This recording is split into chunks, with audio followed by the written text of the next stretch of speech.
किसान ने खेत में मक्का उगाया, मिलों ने उसकी फसल से एथेनॉल बनाया और कंपनियों ने कमाई की। लेकिन किसान के हिस्से आखिर क्या आया? देश में एथेनॉल को किसानों की नई आर्थिक क्रांति बताया जा रहा है। कहा जा रहा है कि अब किसान सिर्फ देश का पेट भरने वाला अन्नदाता नहीं, बल्कि गाड़ियों को ईंधन देने वाला ऊर्जादाता भी बन गया है।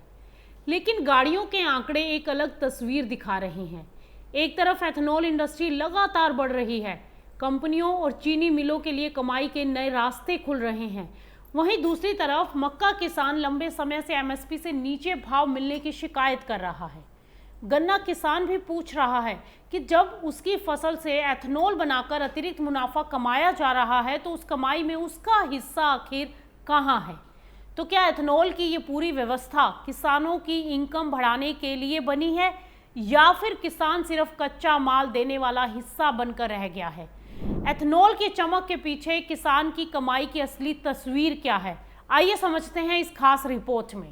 देश में एथेनॉल को किसान की नई ताकत बताया गया। एथेनॉल उत्पादन बढ़ाने के लिए किसानों को मक्का और गन्ने की खेती बढ़ाने के लिए प्रोत्साहित किया गया। दावा किया गया कि बढ़ती डिमांड से किसानों को बेहतर दाम मिलेंगे और उनकी इनकम में इजाफा होगा। लेकिन मक्का बाजार के आंकड़े एक अलग तस्वीर दिखाते हैं। उपलब्ध आंकड़ों के अनुसार मार्च 2025 से अगस्त 2026 तक कई महीनों में मक्के का औसत मंडी भाव न्यूनतम समर्थन मूल्य यानी कि एमएसपी से नीचे रहा। मार्च 2025 में मक्के का एमएसपी 2225 रुपये प्रति क्विंटल था, जबकि एवरेज मंडी का भाव 2170 रुपये रहा। नवंबर 2025 में स्थिति और कमजोर हो गई। उस समय मक्के का एमएसपी 2400 रुपये प्रति क्विंटल था, लेकिन मंडी का भाव जो एवरेज रहा वो 1635 रुपये प्रति क्विंटल तक गिर गया। यानी एमएसपी के मुकाबले लगभग 765 रुपये प्रति क्विंटल का डिफरेंस देखने को मिला। अगस्त 2026 में भी मक्के का भाव एमएसपी से नीचे रहने की बातें सामने आई। ऐसे में सवाल उठ रहा है कि अगर एथेनॉल इंडस्ट्री में मक्के की डिमांड इतनी मजबूत है तो किसानों को एमएसपी से नीचे दाम क्यों मिल रहा है? इसका एक कारण एथेनॉल इंडस्ट्री को दूसरे कच्चे माल की उपलब्धता भी माना जा रहा है। सरकार ने एथेनॉल उत्पादन के लिए भारतीय खाद्य निगम यानी एफसीआई के स्टॉक से चावल उपलब्ध कराया। आलोचकों का कहना है कि इससे कुछ डिस्टिलरीज की मक्के पर निर्भरता कम हो गई और मंडी में मक्का खरीद की मांग प्रभावित हुई। वहीं मक्का आयात से जुड़े फैसलों पर भी किसान संगठनों और बाजार जानकारों ने सवाल उठाए। उनका तर्क है कि जब घरेलू किसान को एमएसपी से नीचे भाव मिल रहा है तब आयात या वैकल्पिक कच्चे माल की उपलब्धता घरेलू कीमतों पर अतिरिक्त दबाव डाल सकती है। अब अगर बात गन्ना किसानों की करें तो चीनी मिलें गन्ने के रस और बी हैवी मोलासेस से एथेनॉल बनाकर तेल कंपनियों को बेचती हैं। एथेनॉल से मिलों को अतिरिक्त आय और नकदी प्रवाह मिल सकता है, जिससे गन्ना भुगतान की क्षमता बेहतर होने की उम्मीद रहती है। लेकिन किसानों का सवाल है कि जब उनकी फसल से एथेनॉल के रूप में अतिरिक्त मूल्य और इनकम पैदा हो रही है तो उन्हें उस अतिरिक्त कमाई में सीधी हिस्सेदारी क्यों नहीं दी जा रही?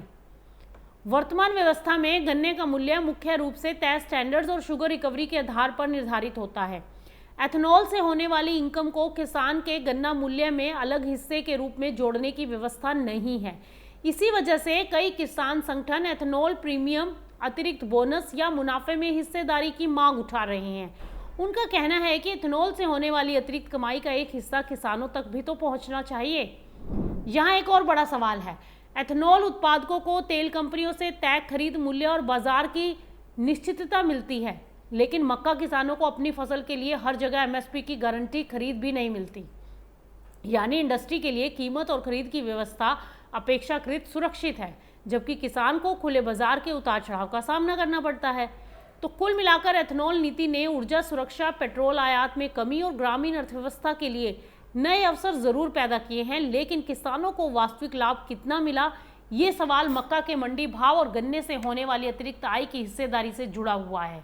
जब तक मक्के की प्रभावी एमएसपी खरीद, बेहतर मूल्य सुरक्षा और गन्ना किसानों के लिए एथेनॉल से होने वाली अतिरिक्त आय में पारदर्शी हिस्सेदारी की व्यवस्था नहीं बनती, तब तक अन्नदाता से ऊर्जादाता का दावा किसानों की आय के आंकड़ों पर पूरी तरह खरा उतरता हुआ दिखाई नहीं देता है।